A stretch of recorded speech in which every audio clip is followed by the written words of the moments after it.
சிரிச்ச மோதோட பாருங்க கொடை அந்த கொடையை நவுத்துங்க. ரொம்ப நாள் முகம் சென்று பாக்குறேன், நீங்க தலை கட்ட மாட்டீங்க.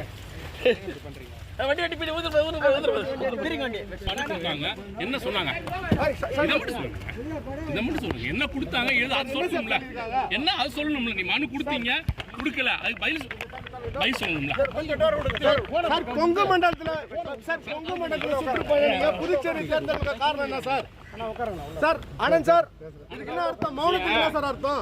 சென்னையில பத்திரிகையாளர்கள் தெரியாதால, நீங்க பாண்டிச்சேரியிலே இருந்தாலும் நாங்களும் பாண்டிச்சேரியில் இருக்கிறாள் 20 வருஷம் பழக்கும் போது நமக்காவது பதில் சொல்லலாம். நீங்க வந்து தமிழ்நாடு மாதிரி இங்க வந்து நீங்க இருந்துட்டு போறீங்க, அது என்ன அர்த்தம்? செல்வன், அது என்ன அர்த்தம்? அப்பனா இந்த மௌனம் வந்து போலீஸ் வந்து ரோட் ஷோ கொடுக்க எடுத்துக்கலாமா? ரோட் ஷோக்கு அனுமதி கொடுக்க எடுத்துக்கலாமா? நீங்க கொடுக்காத மௌனம் அமைதியை பார்க்கும்போது வண்டியில போய் ஊத்துற போறீங்க.